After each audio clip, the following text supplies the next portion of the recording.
much. Vice President Biden, Mr. Chief Justice, members of the United States Congress, distinguished guests, and fellow citizens.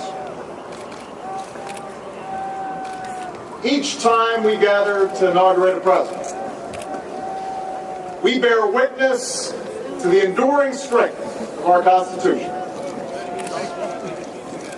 We affirm the promise of our democracy. We recall that what binds this nation together is not the colors of our skin, or the tenets of our faith, or the origins of our names. What makes us exceptional, what makes us American, is our allegiance to an idea articulated in a declaration made more than 2 centuries ago. We hold these truths to be self-evident, that all men are created equal.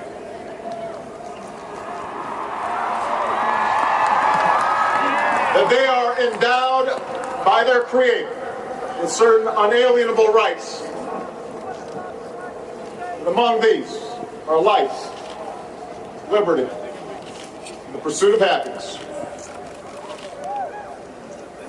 Today, we continue a never-ending journey to bridge the meaning of those words with the realities of our time. For history tells us that while these truths may be self-evident, they've never been self-executed. That while freedom is a gift from God, it must be secured by His people here on earth. The patriots of 1776 did not fight to replace the tyranny of a king with the privileges of a few or the rule of a mob. They gave to us a republic, a government of and by and for the people, entrusting each generation to keep safe our founding creed. For more than 200 years we have. Through blood drawn by lash and blood drawn by sword, we learned that no union founded on the principles of liberty and equality could survive half slave and half free. We made ourselves anew and vowed to move forward together. Together we determined that a modern economy requires railroads and highways to speed travel and commerce, schools and colleges to train our workers. Together we discovered that a free market only thrives when there are rules to ensure competition and fair play.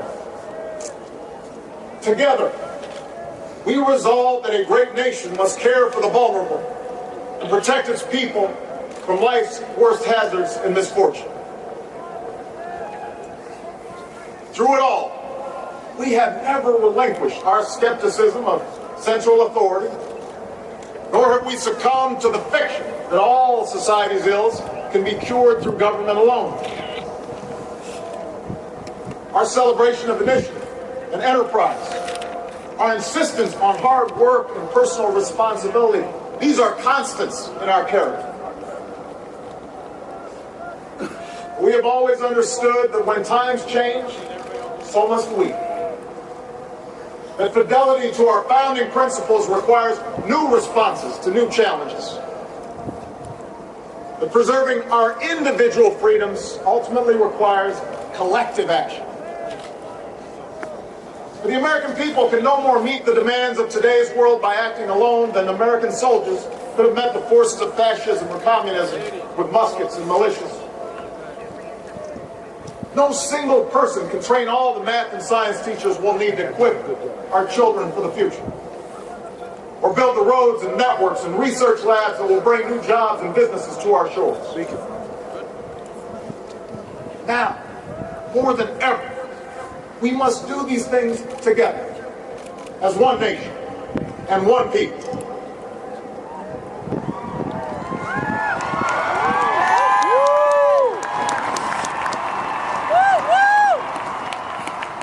This generation of Americans has been tested by crises that steeled our resolve and proved our resilience.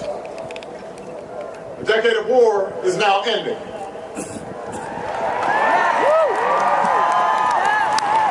An economic recovery has begun. America's possibilities are limitless, for we possess all the qualities that this world without boundaries demands. Youth and drive, diversity and openness, an endless capacity for risk, and a gift for reinvention. My fellow Americans, we are made for this moment, and we will seize it so long as we seize it together.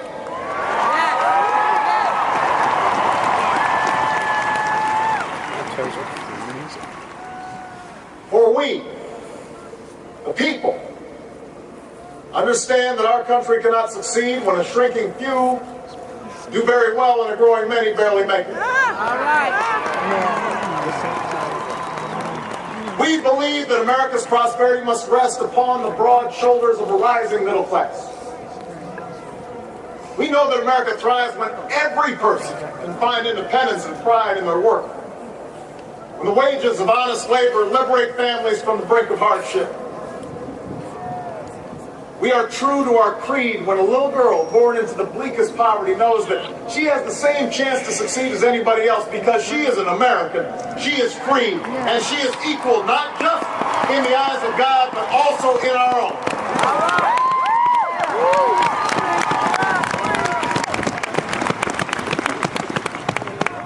We understand that outworn programs are inadequate for the needs of our time.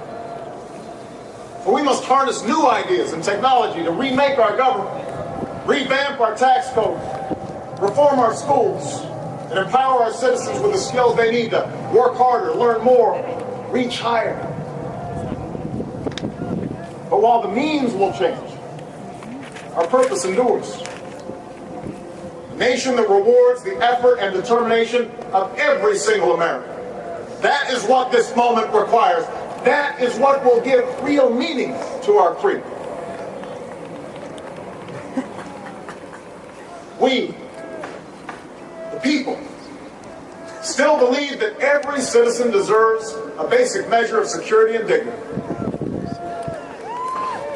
We must make the hard choices to reduce the cost of health care and the size of our deficit. But we reject the belief that America must choose between caring for the generation that built this country and investing in the generation that will build its future.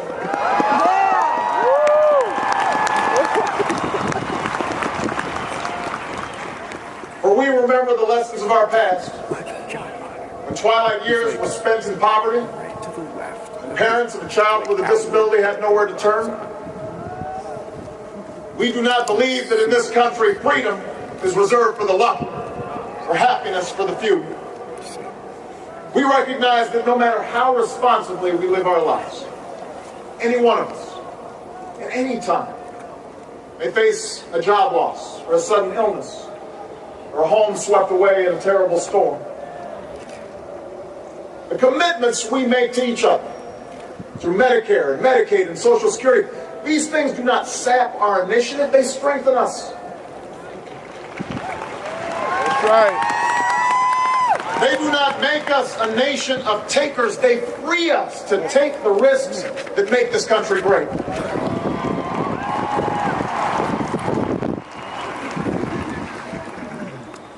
We, the people, still believe that our obligations as Americans are not just to ourselves, but to all posterity. We will respond to the threat of climate change, knowing that the failure to do so would betray our children and future generations.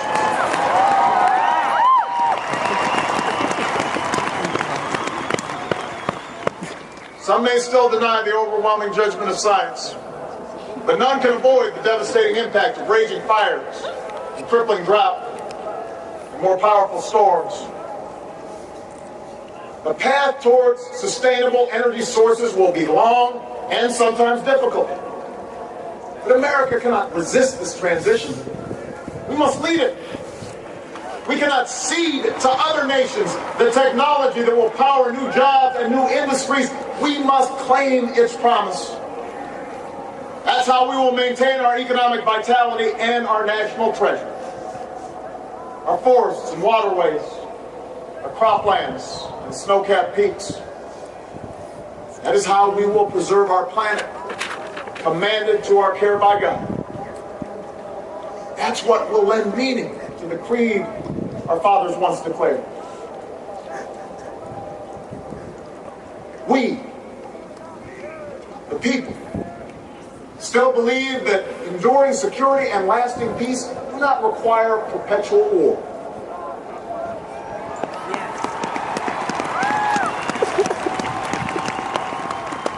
Our brave men and women in uniform, tempered by the flames of battle, are unmatched in skill and courage.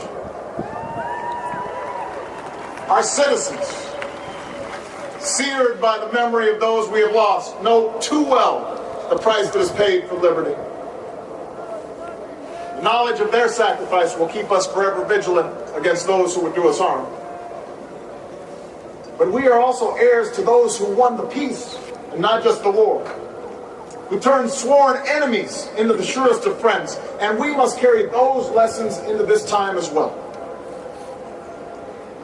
We will defend our people and uphold our values through strength of arms and the rule of law.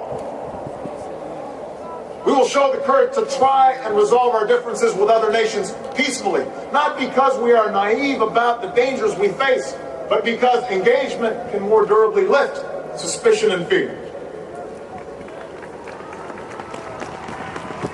America will remain the anchor of strong alliances in every corner of the globe. And we will renew those institutions that extend our capacity to manage crisis abroad. For no one has a greater stake in a peaceful world than its most powerful nation.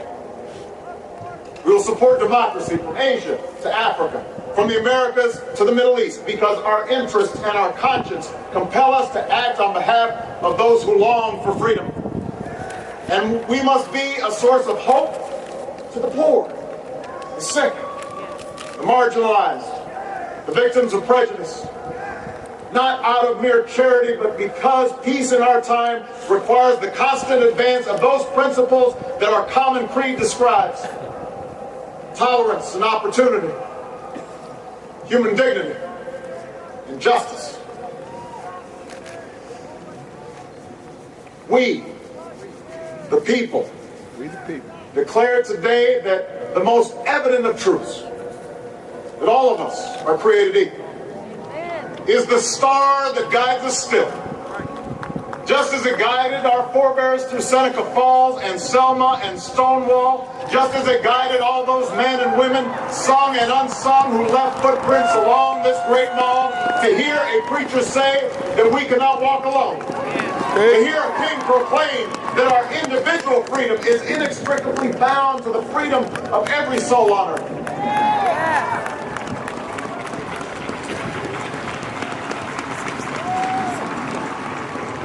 It is now our generation's task to carry on what those pioneers began.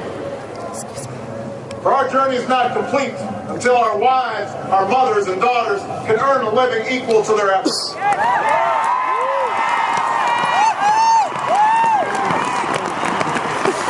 Our journey is not complete until our gay brothers and sisters are treated like anyone else under the law.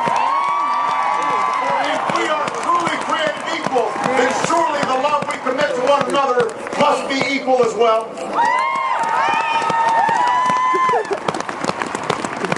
Our journey is not complete until no citizen is forced to wait for hours to exercise the right to vote. Our journey is not complete until we find a better way to welcome the striving, hopeful immigrants who still see America as a land of opportunity. Students and engineers are enlisted in our workforce rather than expelled from our country. Speak.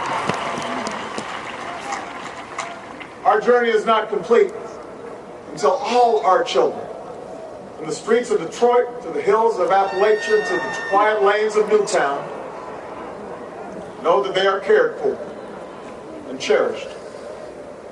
and always safe from harm.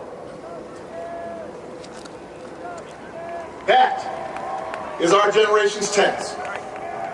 To make these words, these rights, these values of life and liberty and the pursuit of happiness real for every American. Being true to our founding documents does not require us to agree on every contour of life.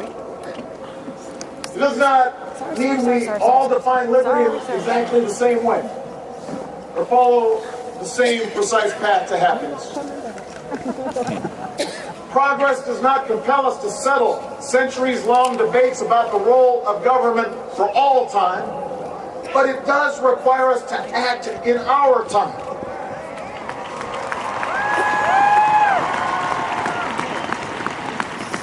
For now, decisions are upon us, and we cannot afford delay.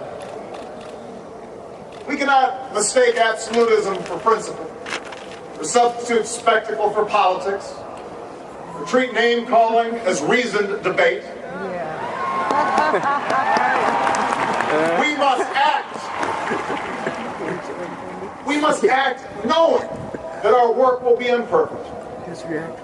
We must act knowing that today's victories will be only partial, and that it will be up to those who stand here in 4 years, and 40 years, and 400 years hence to advance the timeless spirit once conferred to us in a spare Philadelphia hall.